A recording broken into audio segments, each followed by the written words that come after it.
filósofo ignorante no es una persona. Aún así, sin tener carne de socio, es hincha de un equipo de fútbol. No es una persona, pero te hace una invitación. ¿No es lindo que te inviten a algo? Ah, decís que depende de a qué te estemos invitando, que no es un detalle menor. Te invita a Gramsci, que decía, de cierto modo, todos somos filósofos. Y también decía que podemos dar un segundo paso hacia una filosofía crítica. Te invita a Sócrates, que no sabía nada, pero sabía que no sabía. Te invita a Merlí, una serie de TV que no es sobre filosofía, pero te invita igual. Jo explico la realitat tal com la veig. Te invita a Rousseau, a que busques los orígenes. Te invita el Robin Iniesta, cantante de Extremoduro y graduado en filosofía. Te invita a Kant y te pide que te animes a pensar. Te invita el filósofo ignorante.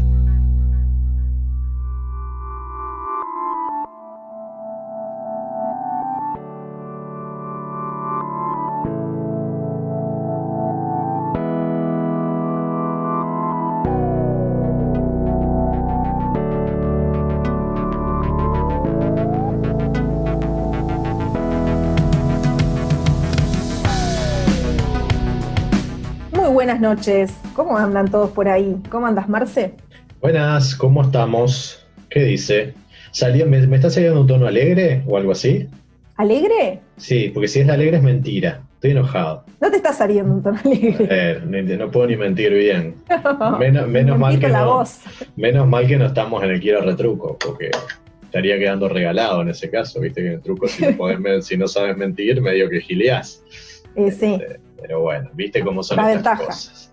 En estos tiempos de pandemia que nos tienen encerrados aún en términos de filósofo ignorante, si lo que quiero decir, señora, señor, esto está siendo grabado, no se crea usted que le estamos hablando en vivo y en directo.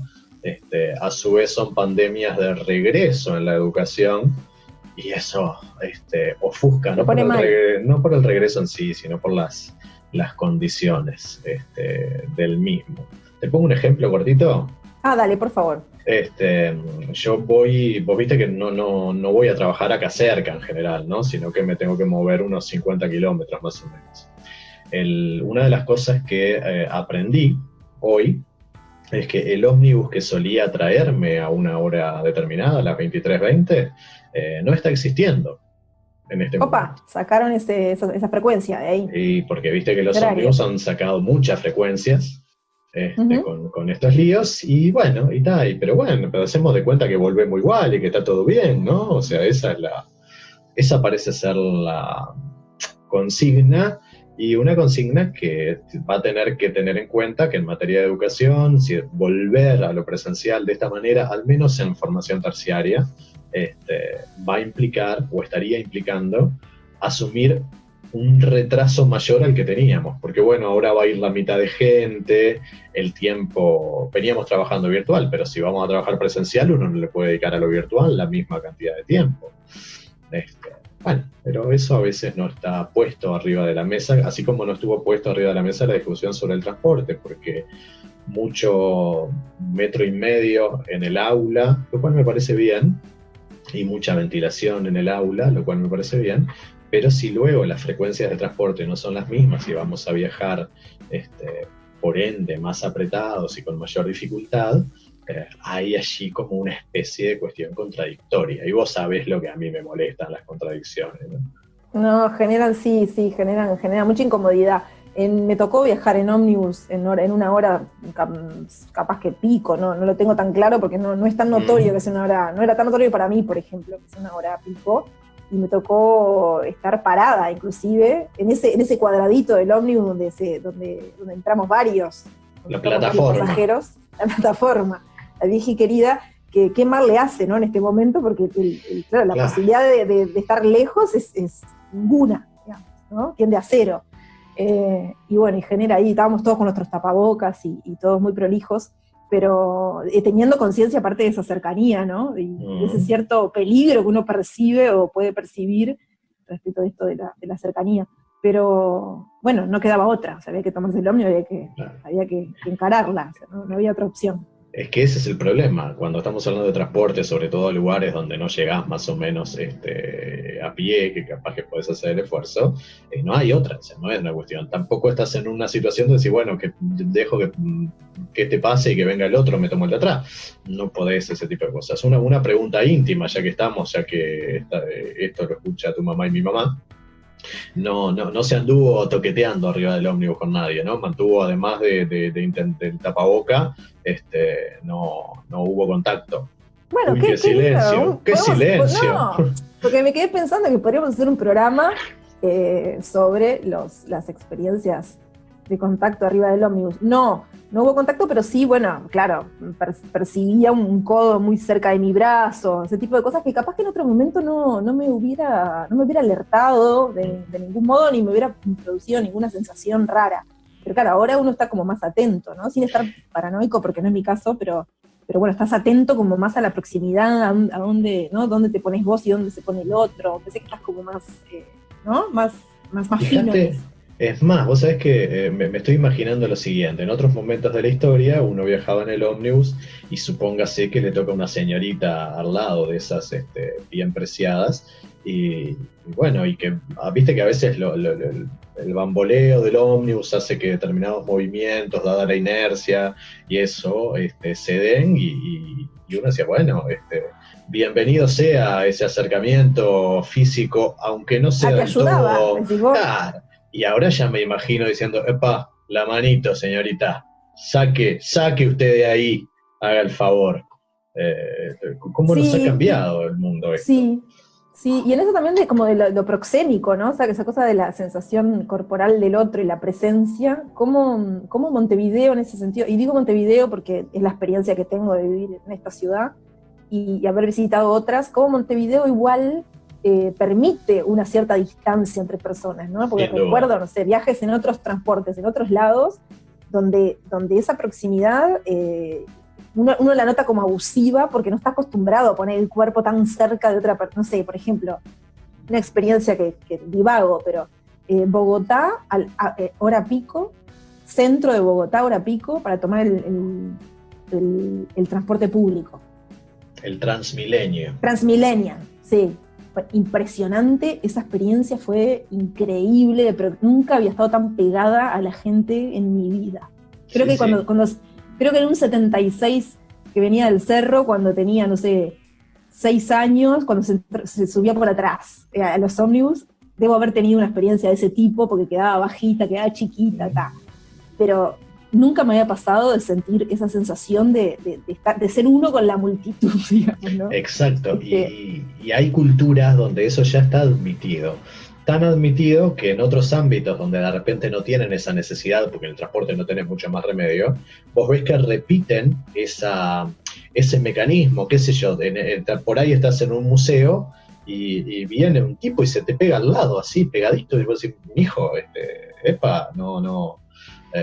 Y ahí sacas el metro, ¿no? Sacas el metro y medís, hasta acá puede usted, luego no se aproxime, que tiene que ver con esa proxemia que es cultural, es estrictamente cultural. Así que fíjate vos, podemos hacer un programa sobre las experiencias de transporte colectivo, otro sobre las distintas proxemias culturales, y eso lo podemos aprovechar del mismo modo que aprovechaste, y lo hago en sentido, no lo digo que el filósofo ignorante se aprovechó como tal, porque esto fue a partir de tu cuenta de Instagram para otro tipo de contacto con la audiencia del filósofo ignorante a través de encuestas o cosas extrañas que yo desconozco profundamente, ya que no tengo acceso a esa red social que es para jóvenes, ¿verdad?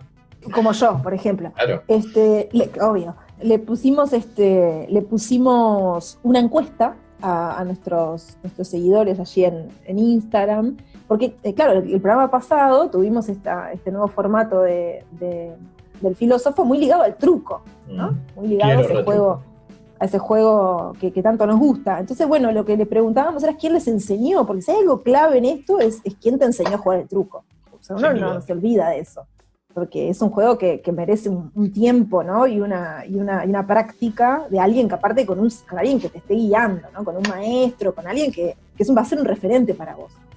Y bueno, entonces tuvimos, no sé, Cecilia nos decía, por ejemplo, que fue alguien en una ocupación del Bausá, porque si hay algo que uno aprende en las ocupaciones, aparte de muchas cosas, es este tipo de juego, ¿verdad? Por supuesto. Damián decía mi padrino, que los padrinos son excelentes para eso. Quique nos decía el padre. Romina nos decía los compañeros de la cantina del liceo, ¿no? Secundaria. Mariana decía mi abuelo Coco, que primero le enseñó, o sea, el abuelo de Mariana, que primero le enseñó el argentino y después el uruguayo. Claro, porque el uruguayo es más complejo. Eso ya lo tocaremos en algún programa. Por favor, no nos metamos en eso. Eso nos puede llevar un programa entero. No. Pero es más complejo.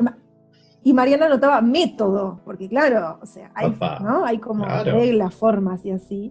Vivi nos decía la madre, Marcel nos decía los compañeros del liceo como corresponde, y después Diego, mi amigo, me dice vos. Yo le enseñé a mi amigo Diego, porque yo en un momento tuve ese rol. ¿Supiste ser de esas? Sí, supe ser de esas personas que andaban desparramando el truco por ahí, siempre en momentos donde era pertinente jugarlo, ¿verdad? Nunca escapada de ninguna clase ni nada por el estilo. Eso no me pasó. Yo estoy de acuerdo con la pertinencia, lo que pasa es que toda pertinencia es relativa a un momento, a un lugar, a una situación. Yo estoy muy de acuerdo con, creo que Marcel decía ahí, en el liceo como se debe, ¿verdad? Claro. ¿A qué fue uno al liceo si no es aprender a jugar al truco? Digámoslo. Básicamente. Básicamente claro. Es eso. Y es una pena que yo no me acuerde, como dije la vez pasada, del nombre de la profesora de historia de cuarto, porque habría que hacerle un homenaje, rendirle un homenaje en vida, porque gracias a ella yo aprendí a jugar al truco en el liceo. No digamos que fue en el fondo del salón, en el transcurso de la clase, no lo digamos porque esto lo escuchan niños, ¿verdad? Así que mejor no demos esos datos. Fíjate que se nos ha ido larga esta introducción del filósofo ignorante, pero había que dar cuenta de esa interacción con el público a través de estos nuevos métodos y esa referencia al programa anterior, con un nuevo formato que fue Quiero Retruco, con un invitado o un amigo como Fede Franco, pero ahora es momento de introducirnos tal vez en otras cosas. Sí, claro, porque también estuvimos muy colgados con el tema del conocimiento, la comunicación del conocimiento, veníamos como navegando esos mares, ¿no? Y ahí, Marce, vos que sos que la gente ya lo sabe, pero que sos como el ocupado y el preocupado por los temas de educación, sos el que siempre tenés una carta ahí para motivar sobre este tema, así que a nadie le va a llamar la atención el tema de hoy. Seguramente no, pero justamente como a casi nadie le va a llamar la atención, pongamos una especie de redoblante que haga de un poquitín de suspenso y presentemos primero a los conductores de este programa. Marcelo Fernández Pavlovich fue apodado como filósofo por una tal Patricia Pujol. Parece que eso fue porque es licenciado y profe de filosofía y además tiene una maestría en ciencias humanas. Es hincha del dulce de leche, pero casi no lo puede ir a ver por razones de salud. Así que siempre que puede, va a ver a Bellavista, de quien es hincha de corazón, porque la razón y lo ideológico le hacen seguir al San Pauli, los piratas del Elba, más allá de toda distancia. Patricia Pujol Echeverría le pone voz a El filósofo ignorante, desterrando esa O y apuntando a la E. Aguantando la discusión y dándole la espalda a la Real Academia Española sobre el uso de la misma, es licenciada en Ciencias de la Comunicación y magíster en Periodismo y Medios de Comunicación. También se la ha visto hinchando por el Club Atlético Progreso desde niña, escribiendo libros y ahora también cuentos. Ahí viene, haciendo pila de ruido y no se sabe bien cuánto hay de nueces. Después de esta presentación de los conductores de este programa llamado El filósofo ignorante, vamos ahora sí a presentar este programa al cual le llamamos, mi amigo Jean-Jacques, Educación. Mi amigo Jean-Jacques ya es como una especie de marca registrada del filósofo ignorante que hemos sabido incluso llevar por otras tierras en un formato diferente que fue el filósofo ignorante en vivo. Sí. Quiero decir con esto que ya... experiencia! Me hiciste acordar, ¿viste cuando un recuerdo te lleva a un lugar, te sienta en un lugar, en un banquito donde fuiste feliz? Exactamente, y lo que nos ha robado esta pandemia, ¿verdad? Porque cabe recordar en este momento que era una experiencia que nosotros íbamos a extender respecto a la experiencia del filósofo ignorante en vivo. Y cuando decimos en vivo, señora, señor, no estamos diciendo de hacerlo en vivo en la radio, que queremos también hacer eso ni bien la situación lo permita, sino en un boliche todos juntos con la gente. Fue una experiencia hermosa que queremos reiterar. Pero no vamos a repetir eso que hicimos esa vez en este caso, sino que ahora queríamos referirnos a algunas cuestiones que tienen que ver con la educación, porque estuvimos hablando con Jorge Rasner hace un par de semanas sobre la incertidumbre que nos está rodeando, ligada al conocimiento, y vimos en ese sentido cómo el conocimiento, incluso el conocimiento científico, siempre está ligado a la incertidumbre, porque cuando vos tenés una pregunta, un problema para resolver, en rigor lo primero es la incertidumbre, el cómo resuelvo esto, y no tenés la herramienta inmediata que te dé la respuesta a través de la certeza. Y de alguna manera nos mostraba Jorge que la incertidumbre es algo con lo cual venimos lidiando hace mucho tiempo, y sobre todo en nuestro siglo XXI y XX, señalados por la posmodernidad, una convivencia más estricta con la incertidumbre, ya que admitimos en líneas generales multiplicidades de discursos verdaderos, y además tenemos que convivir con la incertidumbre a nivel laboral, a nivel sentimental, a nivel económico, social. Bueno, tal vez la pandemia ha dejado más clara esta incertidumbre, que a veces dejamos de lado, a veces parecería ser que no está. Y es una incertidumbre que realmente, una incertidumbre de un tipo al cual no estamos acostumbrados. Pero seguimos hablando de conocimiento la semana pasada y comunicación del conocimiento científico con Fede Franco. Y vos sabés que yo pensaba que esos últimos programas se dedicaron al conocimiento. Y viste que el conocimiento siempre está ligado a la educación, o la educación siempre está ligada al conocimiento, cuando tomamos la educación como transmisión de conocimientos válidos, una transmisión intergeneracional que el mundo adulto le transmite a los nuevos para que puedan sobrevivir en estas sociedades que venimos atravesando. Ahora, hay la educación y el saber también tiene otro costado. ¿Qué quiero decir? Este conocimiento del cual hablamos y que nosotros hemos ligado a la certidumbre e incertidumbre es más bien del orden de la verdad, de transmisión de verdades, quiero decir. Aunque no sean verdades absolutas, aunque sean verdades provisorias que con el tiempo hemos aprendido a ir modificando.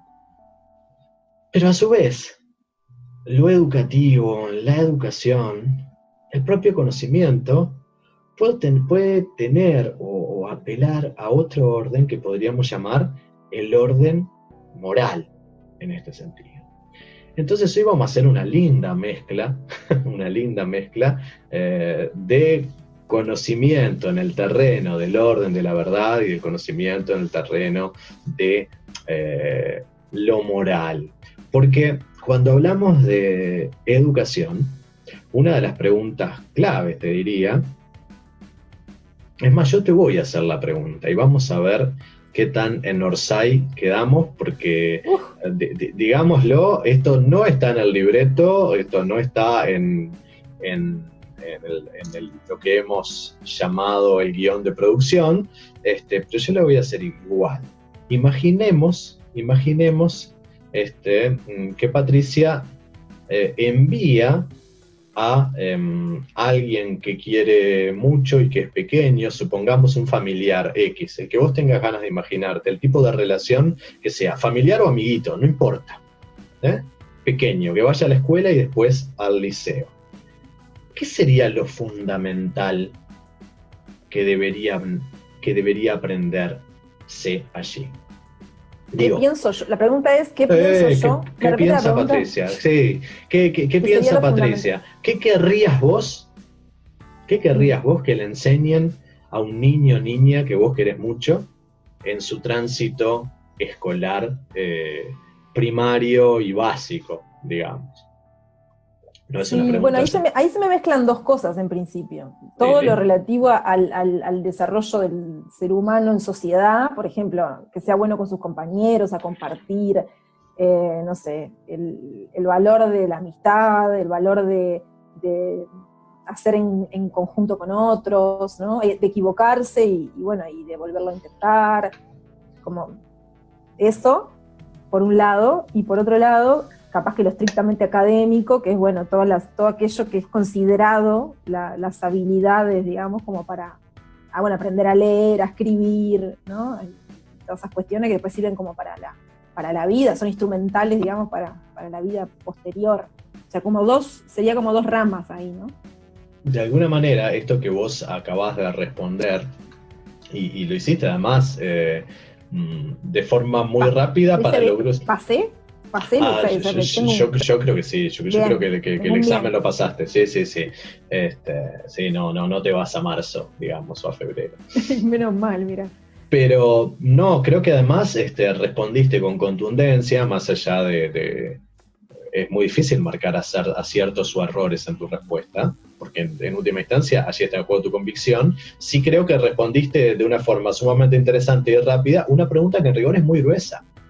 ¿Por qué digo que es muy gruesa? Porque en última instancia lo que se encierra allí es un problemón que es ¿para qué educar?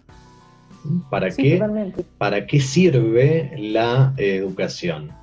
Y esa te diría que es una de las preguntas clave respecto a la educación en sí. Y hay una disciplina, una rama de la filosofía de la educación, que suele dedicarse a este tipo de cosas. Y en ese sentido te invito a escuchar a dos señores para que nos digan de forma rápida y clara, como hiciste vos hace un segundito, un par de cosas sobre la filosofía de la educación. El hacer educativo problematiza en dos direcciones, en la de cómo hacer y en la de para qué hacer. Al educar intervenimos el cómo en la conducta de un individuo a fin de obtener algo, el para qué, pedagogía y filosofía. Aparte está la consideración explicativa sobre el qué se hace, teoría de la educación. Resistencia y liberación. En los problemas que una filosofía de la educación considera relevantes, tiene estas dos funciones: ayudar a comprender las prácticas educacionales contemporáneas y a liberarnos de aquello que nos tiraniza en esas prácticas. Liberación quiere decir proceso colectivo de creación y ejercicio de la libertad política. Octavi Fulat, Filosofía de la Educación, Concepto y Límites, y Walter Cohen, Filosofía de la Educación, algunas perspectivas actuales. Octavi Fulat y Walter Cohen refieren ahí a la filosofía de la educación. Y yo, Pati, si a vos no te molesta, voy a defender la chacra.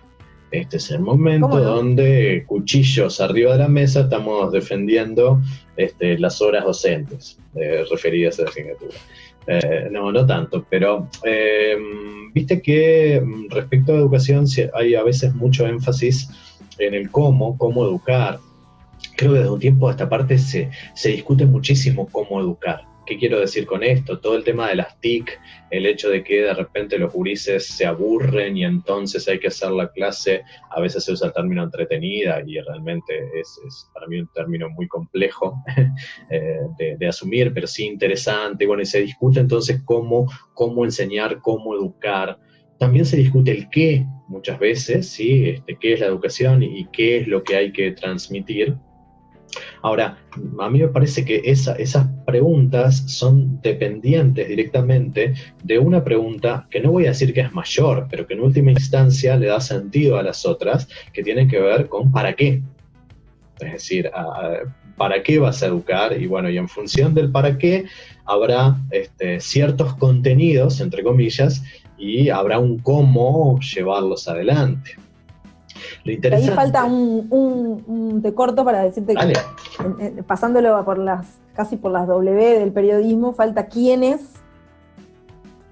participan, ¿no? Y dónde sucede ese proceso también, o esa acción, digamos, dónde sucede, que son también otros elementos que pueden jugar, capaz que no atienden no son pertinentes ahora, pero también son otras variables que pueden ir, ¿no? O cuestionarse eso. Aquello que le pedimos a la escuela y aquello que le pedimos a la familia, como también hay un vaivén ahí. Yo creo que es muy pertinente esto que acabas de decir, muy pertinente incluso ahora, porque va de la mano del para qué.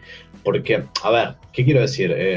¿Para qué educar? Puede haber respuestas muy gruesas, ¿sí? En este sentido, puede haber realmente respuestas gruesas, y nosotros en un ratito vamos a ver qué diría Rousseau, ¿ah? Pero una de las cosas que ha estado en boga, la discusión última sobre esto, es si hay que educar para el mercado o no. Y esa es una discusión muy interesante. Ahora bien, sea cual sea la respuesta que vos das a ese para qué, a partir de ahí discutís el cómo, pero también el ámbito, ese dónde que decías vos, y el quién es muy importante, porque una cosa es limitar la educación a lo formal, y en ese sentido estaríamos hablando de nuestras instituciones formales para educar, la escuela en sentido amplio. Ahora, uno puede visualizar la educación como algo que tiene una dimensión muchísimo mayor.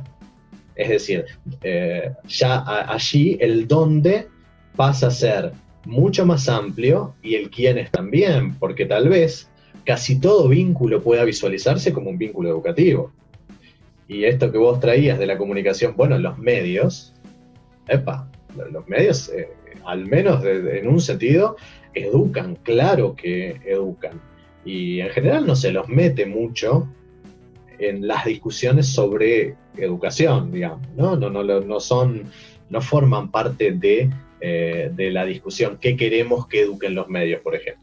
Sí discutimos qué es lo que tiene que estar en el programa Historia de Tercero. Y además, ahora hubo un montón de padres que, como estamos en pandemia, se dieron cuenta de determinadas cosas que están en los programas, y algunos se quejaron de que el 20 de mayo se discutía el tema de los desaparecidos. Y es más, hicieron denuncias creyendo que se violaba la laicidad, cuando eso está en nuestros programas educativos. Eso lo podemos discutir. Pero fíjate vos, yo creo que un problema interesantísimo para discutir es, bueno, a ver, los medios de comunicación son agentes educadores, ¿por qué no discutimos los contenidos de los medios?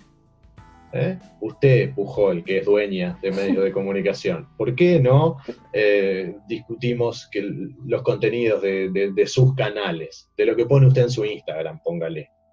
Bueno, ahí ya se me está yendo un poco la mano, pero...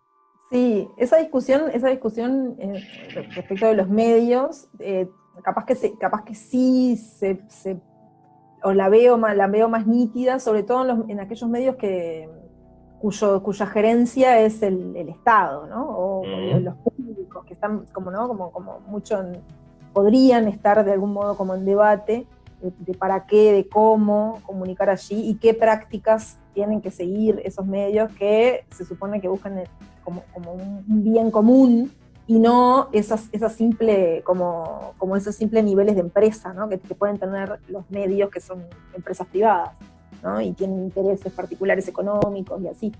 Entonces me parece que esa discusión la veo más, la he visto más en el ámbito, el alcance del Estado, de algún modo. Sin duda, y de hecho incluso hasta el rol de los medios públicos, si tiene que ser competencia con los privados u ofrecer algo distinto porque no está en otro lado. Y podríamos discutir también, no es una invitación a hacerlo ahora, pero ¿por qué no en el futuro?, acerca del rol de los medios privados. ¿Qué tan privados son? Porque las ondas no son de ellos.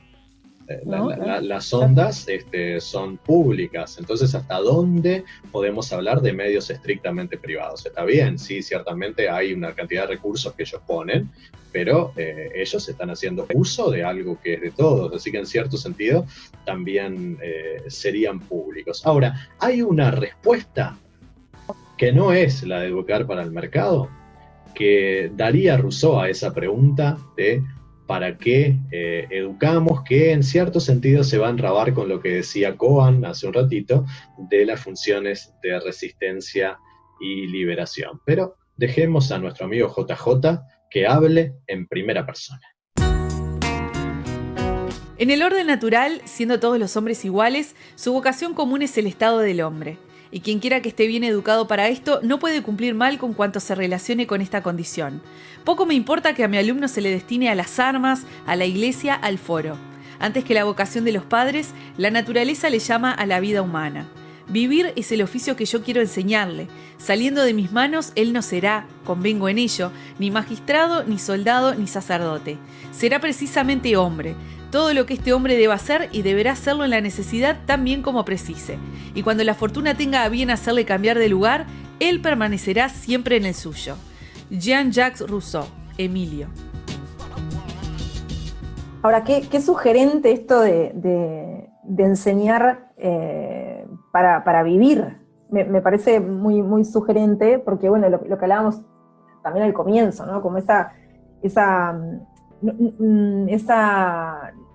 pensando como en esa direccionalidad, pero en realidad esa intención de dar herramientas para la vida, para lo social, ¿no? Para convivir. Capaz que bueno, había que preguntarse qué sería ese vivir para nuestro amigo Jean-Jacques.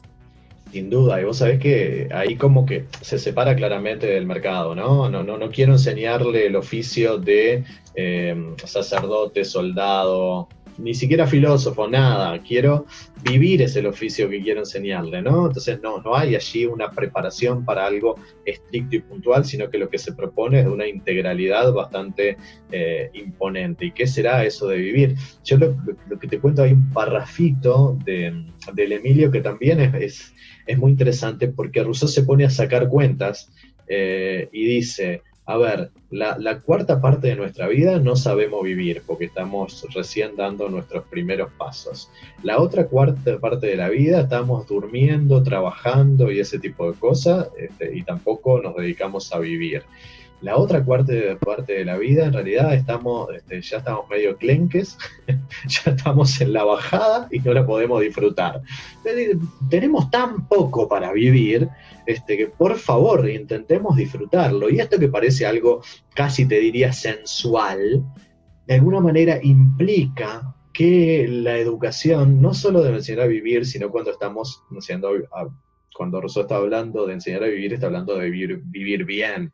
Bueno, vivir bien es otro programa aparte. Otro problema. Es un problema ese ya. Es un problema, ¿no? Pero de algún modo una educación que tenga que ver con aquello que llamamos calidad de vida y no solamente con aquello que nos permita trabajar para ganarnos el salario, claro, para poder sobrevivir. Y claro, hay una canción que tiene una partecita muy chiquita, porque no es el sentido de toda la canción, pero tiene una partecita muy chiquita que en realidad nos habla de esto y de estas cuestiones que tienen que ver con el oficio y con el vivir. Patricio Rey y sus redonditos de ricota: es hora de levantarse, querido. ¿Dormiste bien? Bueno, a vivir, que son 2 días.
filósofo ignorante no es una persona.